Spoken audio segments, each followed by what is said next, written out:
Sometimes when someone leaves your life, it feels like the story has ended.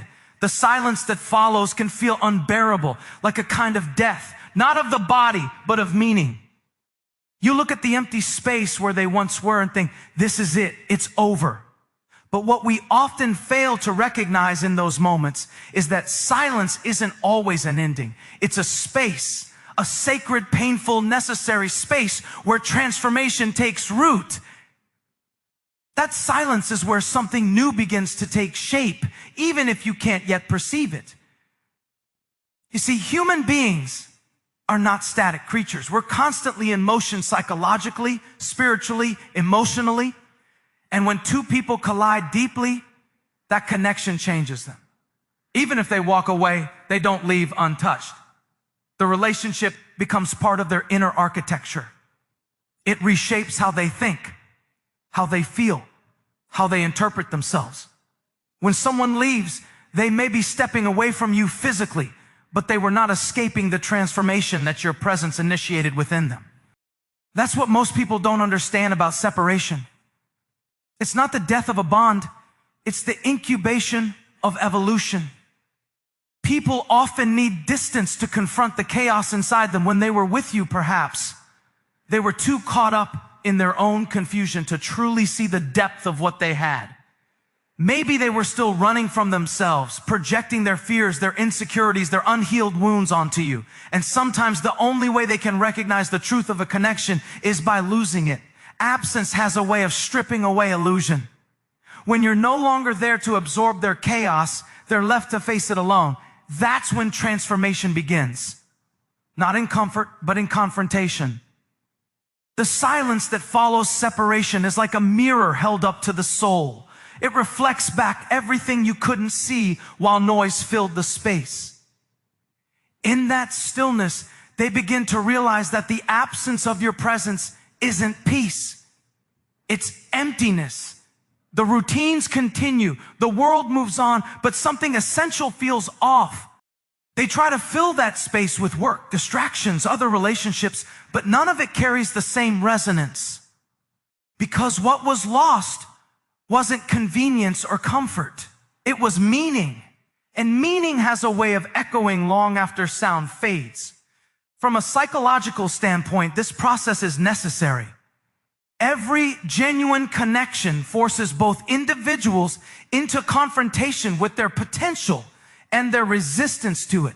When one or both people aren't ready to grow, separation becomes inevitable. But that doesn't mean the story is over. It means both are being pushed into separate arenas of growth so that if they ever meet again, it will be from a place of awareness, not confusion. The silence becomes the crucible where that awareness is forged.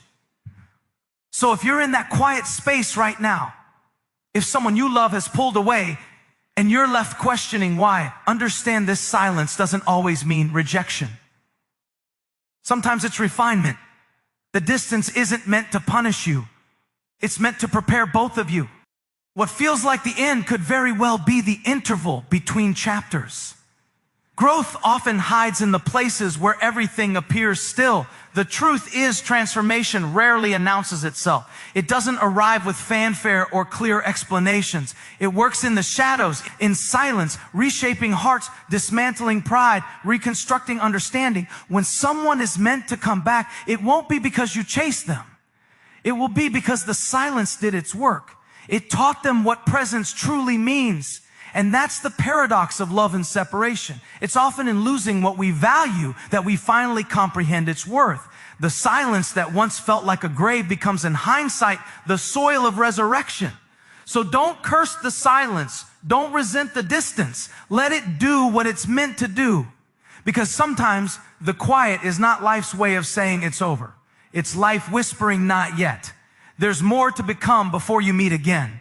When someone begins to realize what they lost, what you represented in their life, it often doesn't happen in a single moment. It unfolds slowly, like waking from a long dream.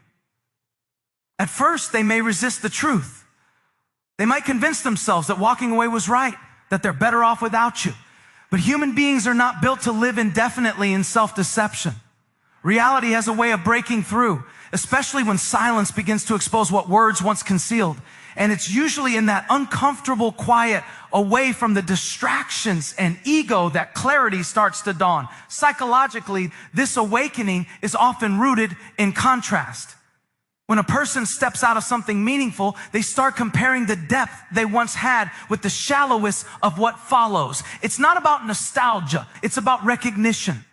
They begin to sense the difference between connection and attachment, between presence and performance. Maybe they encounter people who seem right on the surface but lack the spiritual or emotional resonance they once shared with you.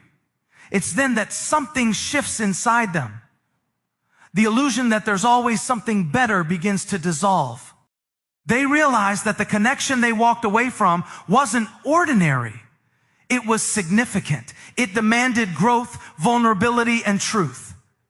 But realization, as profound as it is, comes with pain, because now they see how their choices were driven by fear. Fear of commitment, fear of inadequacy, fear of truly being seen. To love deeply means to confront your own flaws. Many people aren't ready for that confrontation. They escape what challenges them because it feels safer to retreat into comfort or familiarity. Yet the mind, once expanded by a deep experience, can never truly return to its smaller state. Once they've known what it's like to be understood at a soul level, every superficial interaction that follows feels hollow. This is the psychological tension that begins to pull them back. The human psyche naturally seeks integration to align what it feels with what it knows to be true. If the relationship was authentic, it leaves an imprint that can't be erased by time or distance. The person begins to feel that inner pull, that haunting sense of unfinished business. They remember the way you challenged them, not just emotionally, but existentially. You force them to grow, to think, to confront themselves. And that's something most people don't easily forget. There's also a deeper, almost spiritual dimension to this realization. When two people are truly connected, their bond operates at a level beneath conscious awareness. You might call it resonance, alignment, or even divine timing. But whatever name you give it, the truth is that the human soul recognizes familiarity. It knows when it has met something it was meant to encounter. And when that recognition is denied or avoided, it doesn't disappear. It lingers. It calls. Sometimes it takes weeks, months, even years, but eventually that internal call grows louder than pride or fear. This is why so many people return unexpectedly, not because of circumstance, but because of inevitability. When truth has been suppressed, it demands to be reconciled. You can't outrun what's deeply real. The confession, the admission of love, regret, or realization often arrives only after the person has exhausted every avenue of avoidance. It's not weakness that brings them back. It's awakening. It's the understanding that what they ran from was never the relationship. It was the mirror you held up to their soul. And when that recognition finally comes, it humbles them because now they see the cost of what they lost. They see how their avoidance of pain led them directly into emptiness. And they begin to understand that love is not found through comfort or control. It's forged through truth and courage. So when that confession comes, and it will, if the connection is real, it won't come from impulse. It will come from growth, from realization, from the recognition that no matter how far they went, they couldn't escape what was meant for them. Because the truth about real love is this: it never truly leaves. It simply waits for both people to become ready for it. When someone decides to walk away from a connection that once stirred something profound within them, they often do so believing they're pursuing freedom. But freedom without understanding quickly becomes a kind of exile.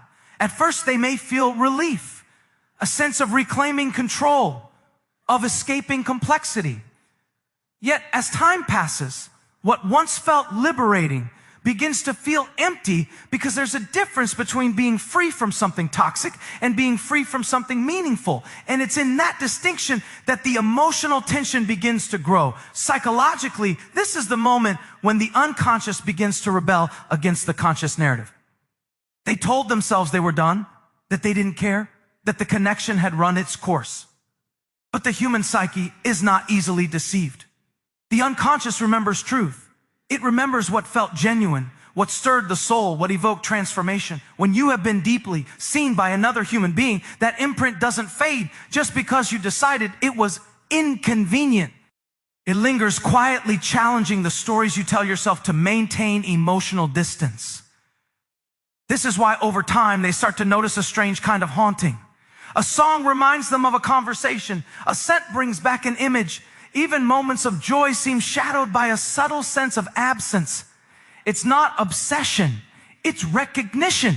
Their mind is trying to reconcile the contradiction between what they believed was finished and what their heart knows is unfinished. That's the thing about genuine connection. And it plants itself in your psychology. You can't simply unlearn it. Now, this process is humbling because it forces a confrontation with the self. When you lose something real, you're forced to see the parts of you that sabotaged it, the fear, the pride, the defensiveness. And that confrontation is painful because it reveals how much of what you thought was control was actually avoidance. Many people would rather stay numb than face that pain. But the truth has a way of wearing you down over time. The more you deny it, the louder it becomes. So finally, the person realizes that their discomfort isn't punishment. It's guidance. Their restlessness, their nostalgia, their unexpected memories, all of it is the psyche's way of saying, you're not done here. There's something left unresolved. From a philosophical standpoint, this speaks to the nature of love itself. Love isn't merely a feeling. It's a form of truth. It demands honesty, courage, and responsibility. When someone rejects love, they're not just rejecting another person. They're rejecting an opportunity to evolve. That's why love, when it's real, returns as a kind of mirror. It doesn't disappear when ignored. It waits until you're capable of facing it without illusion. And that's precisely what begins to happen in these moments of awakening. The person who once ran begins to feel drawn back, not because of loneliness or curiosity, but because the connection represents something unfinished within themselves. They begin to understand that this isn't about possession or dependency. It's about alignment. The return, when it happens, isn't simply about rekindling romance. It's about integration, becoming whole enough to meet the relationship with maturity, humility, and truth. There's a paradox here worth noting. Sometimes separation is the only thing that can create readiness. People don't often grow inside comfort. They grow inside loss. When something precious is removed, it reveals the gaps in our character, the weaknesses we refuse to see. And as those lessons take root, the person begins to see the connection, not as a failed chapter, but as a necessary teacher. That's when the return becomes inevitable, not out of desperation, but out of clarity. So when they come back, it won't be as the same person who left. It will be as someone transformed by the very distance that once kept them apart. That's the irony of human relationships. Sometimes we must walk away from what's real to understand its worth. Sometimes we must lose something eternal to realize it was never meant to end. Because truth, when it's bound to love, doesn't vanish in absence. It grows. And when it finally returns, it does so not to repeat the past, but to redeem it. Sometimes the return you've been waiting for doesn't happen the way you imagined it. It's not a grand announcement or a perfect cinematic moment. It begins quietly, often with discomfort, a message out of nowhere, a moment of silence between words, a feeling you thought you buried that suddenly reawakens. You see, when people realize the weight of what they've lost, they don't rush back with clarity. They stumble back with uncertainty because returning requires humility, and humility is one of the hardest virtues to embrace. It means admitting that you were wrong. It means confronting your own pride, your own fear, and your own blindness. Psychologically speaking, when someone recognizes that they've pushed away something meaningful, they undergo what Carl Jung described as a confrontation with the shadow. They begin to face the parts of themselves that acted out of ego, insecurity, or avoidance. That's no small task. Most people would rather construct a new narrative than dismantle the one that protects their pride. But if the connection between two people was real, authentic, soul deep, then the truth keeps pressing on the psyche. It doesn't disappear.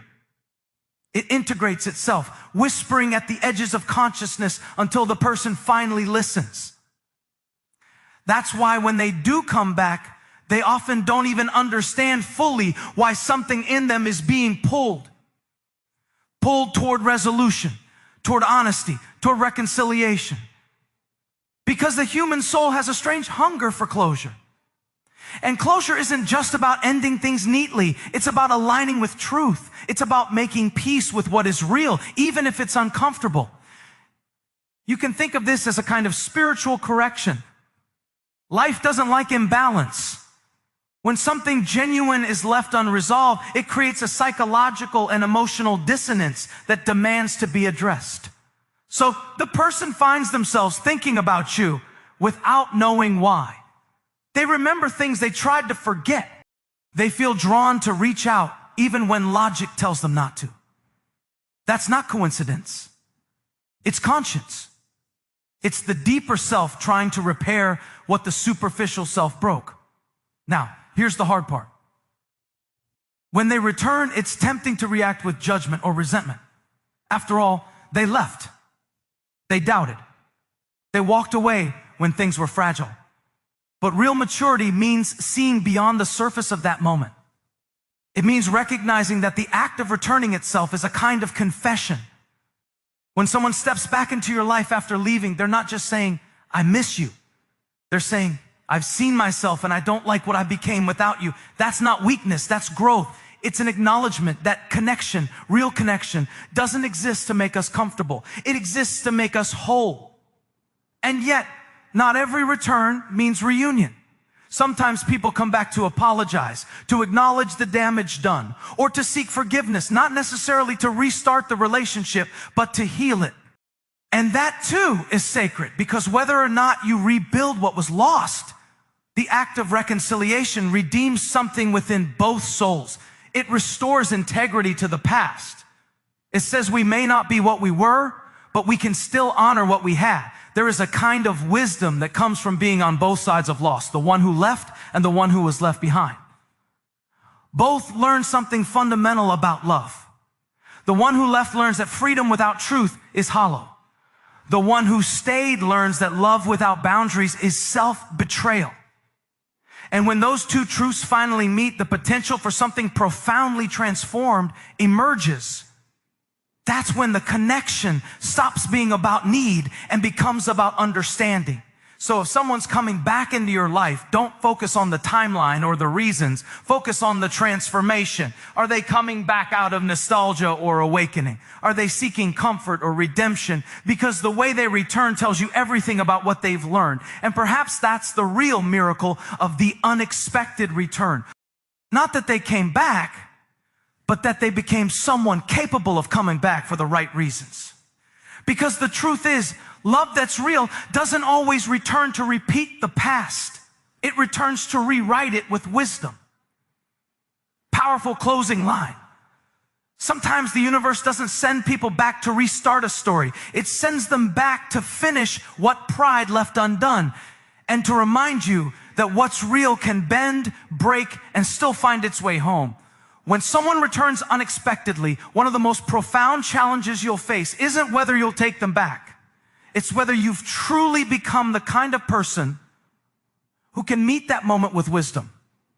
Because let's be honest, it's easy to romanticize the return. It's easy to say, maybe this time it'll be different. But real growth demands discernment. You have to look beyond the surface, beyond the nostalgia, beyond the chemistry that once pulled you together and ask the difficult question, have both of us changed enough for this to mean something real? Most people think reconciliation is about timing. They say things like, we met too soon, or it just wasn't the right season. But timing is only one piece of the puzzle. What really matters is transformation. If you haven't grown, if you're still reacting out of the same insecurities, the same pride, the same emotional patterns, then the return isn't a second chance. It's just a replay. And replaying an old wound doesn't heal it. It just deepens the scar. The philosopher Soren Kierkegaard once wrote that life can only be understood backwards, but it must be lived forwards. That's what this moment is about. When someone comes back, you're not meant to rewind. You're meant to interpret. You're meant to look back, understand what went wrong, and move forward differently. That's what redemption looks like on a psychological level. It's not the repetition of history. It's the transformation of it. So you have to ask yourself, what did this connection reveal about me? Because relationships, whether romantic or otherwise, are mirrors. They don't just show you who the other person is. They show you yourself, reflected through another's eyes. That's why love feels both intoxicating and terrifying. It exposes you. It makes you see your capacity for joy, for tenderness, but also for fear, jealousy, and control. When you lose that connection, it's easy to focus on their mistakes, their flaws, their choices. But real growth means asking, what part of me contributed to this collapse? What part of me wasn't ready to sustain something so meaningful? If you can answer those questions honestly without blame or self-pity, then the return becomes something sacred. It becomes an opportunity not to reclaim what was lost, but to rebuild something entirely new on the foundation of truth.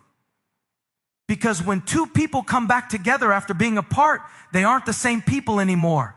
They've lived, they've learned, they've seen who they are without each other. And that perspective, that depth changes everything. It's also important to remember that discernment doesn't mean coldness. It means wisdom born from pain. You can still love someone deeply and refuse to repeat a destructive pattern. You can still forgive them and choose peace over proximity. Sometimes the most loving thing you can do when someone returns is to meet them with clarity rather than longing. To say, I see you, I understand, but I've evolved past the version of myself that fit into that old story. But if they have truly changed, if their return is not rooted in loneliness or regret, but in understanding, then the possibility of something profound exists. Because when two people return to each other, having faced their demons, having seen their flaws, and having chosen growth over comfort, what they create isn't the same love. It's a higher love. One that is anchored not in fantasy, but in truth. That's what makes this moment so powerful. The unexpected return isn't a coincidence. It's a test of everything you've learned in their absence. It asks, can you love with boundaries? Can you forgive without forgetting? Can you recognize the divine in someone without losing the divine in yourself? Those are the questions that shape the next chapter. Not emotion, not nostalgia, wisdom. Because the truth is love without transformation is just detachment. But love that has survived loss, reflection, and personal growth, that's sacred. That's something few people ever get to experience. Powerful closing statement. If they've come back, don't ask whether they've changed. Ask whether you have. Because it's not the return that determines the future. It's the readiness of both souls to build something honest, humble, and finally whole. When someone returns to your life unexpectedly, it's tempting to see it as the final act of a story, as though everything you've been through was leading to this one inevitable reunion. But that's rarely how life works. When God allows someone to re-enter your life, it's not simply to complete a romantic narrative or to soothe the ache of the past. Often it's to test the integrity of your growth. It's to see if you've truly learned to love differently. Not with desperation, not with illusion, but with wisdom. Because love that endures isn't built on emotion alone. Emotion fades. Passion wanes. What remains, what sustains is truth, integrity, and conscious choice. Many people think love is something that happens to them. But real love, mature love, is something you build. It's a discipline. It's the daily act of seeing someone for who they are, not who you want them to be, and choosing them anyway. Not out of need, but out of understanding. So when they come back, the real question isn't, do they love me? The real question is, are we both ready to build? Because relationships aren't sustained by fate alone. They're sustained by the structure of character. You can't construct something lasting on the same unstable emotional foundation that once caused it to crumble. If you're going to rebuild, it has to be from the inside out. Truth before comfort, growth before pleasure, purpose before attachment. There's a profound psychological principle here. People rarely rise to the level of their intentions. They fall to the level of their habits.